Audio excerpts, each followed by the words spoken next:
I believe that is a completely inaccurate representation of the facts. The United States is said to have turned its back on the situation on the European continent, and that's why Europe now has to step in.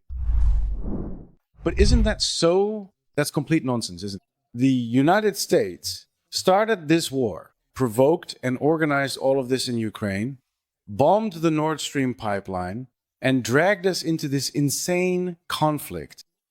There is absolutely no threat, no territorial threat, or any other kind of threat from Russia towards the Netherlands. There is absolutely nothing. Zero. And then, on top of that, telling the story that Europe now has to solve this problem that America created. The State Department created this. How is Trump supposedly turning his back on this situation? The State Department organized this war. This is a war by the State Department against Russia, fought on Ukrainian territory, and Europe gets to pay for it. That's the situation. I mentioned interruptions could last 45 seconds.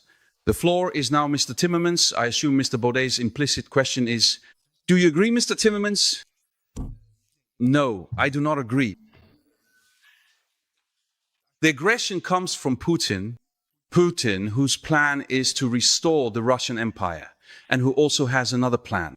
And he has been investing billions in that for many years. Also in our society, I say to Mr. Baudet through you, Chair, to weaken us, to divide us. He has been investing in the far right and radical right across Europe for a very long time. He has been investing for a long time in all kinds of online and other resources to try to weaken our society. His goal is the restoration of the Russian Empire, which poses a direct threat to NATO allies, especially the Baltic states. But I also think Poland, and that direct threat affects us because we are NATO allies. And in Article 5 of the NATO Treaty, we have agreed that an attack on one is an attack on all. So our security is directly threatened by Putin. And anyone who didn't see that in 2014, when he occupied Crimea, must have seen it in recent years in the brutal way he's trying to destroy an entire people. Tens of thousands of children are being taken from Ukraine and brainwashed to turn them into Russian children. Mr. Baudet, chairman, is truly turning reality upside down when he pretends that this conflict was started by the Americans.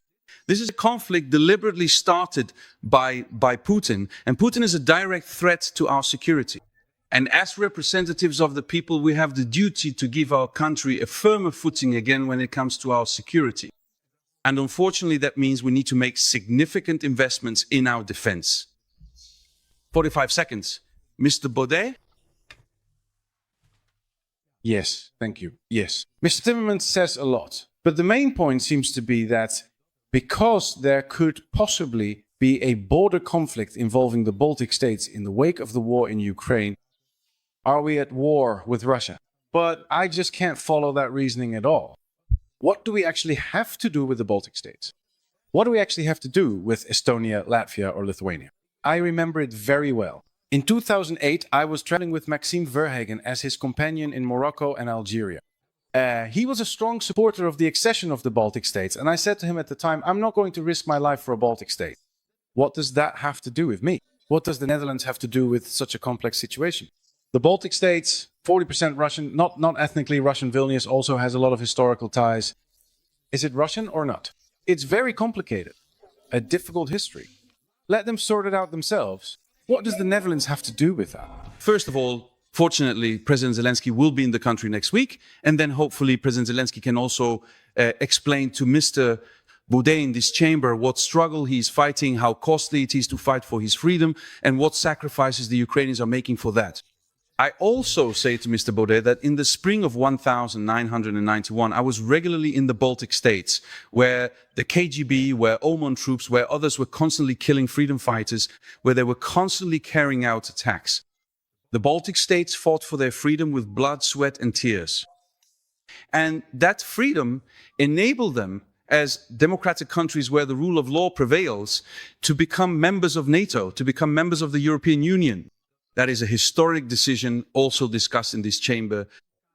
At that time, I was also a member of this chamber in 2004. We embraced that. With this historic decision comes a responsibility for us as well to stand up for the freedom and democracy of our allies, including the Baltic states. That is our collective responsibility, and it also directly affects our own security. As Dutch people, it is in our interest to see stability expand across the European continent. We have a choice. It is quite a dichotomous one. Either we contribute to expanding and safeguarding our security, or we import the insecurity that Putin has been trying to spread over us for years. That is the reality, Chair, I say to Mr. Baudet. That is why this concerns the essential, crucial and fundamental security interests of the Netherlands and Dutch citizens. Yes. Now, Mr. Timmermans repeats his position. But what I actually asked was, why? Why? Why does he believe that? Look, Nagorno-Karabakh has now been taken over by Azerbaijan. Yes, I have been there. In principle, I side with the Armenians. But okay, border conflicts countries take things over. But isn't that not our direct security interest? Isn't it not in the Netherlands' interest to make a big deal out of that? So why doesn't Mr. Timmermans believe that again? Preferably not the propaganda talk, but the argument underneath. Why is that our business? Whose is Crimea? Whose is Ukraine? Whose exactly is the Baltic region? Why is that our business? Why? Because if you accept the premise of Putin, and unfortunately you also see this with Trump and others, that power takes precedence over law. So that you can do whatever you want with your power, and that someone who doesn't have that power just has to endure it. Then it will. Then smaller European countries will be constantly put under pressure, and the risk that one country after another will be pushed over by the Russians becomes very real. If you want to stop Putin, you have to show him that there is absolutely no point in continuing down this path. And if you don't stop him, he will keep going. And the direct consequences for the Netherlands are a very unsafe European continent. On a very unsafe European continent, the Dutch economy cannot thrive. It would suffer enormous damage. So if you want to put it very simply, what is our interest? Our interest is also the stability of our society, the economic growth of this country, the fact that our economy is completely dependent on the world outside the Netherlands. Those are the things at stake.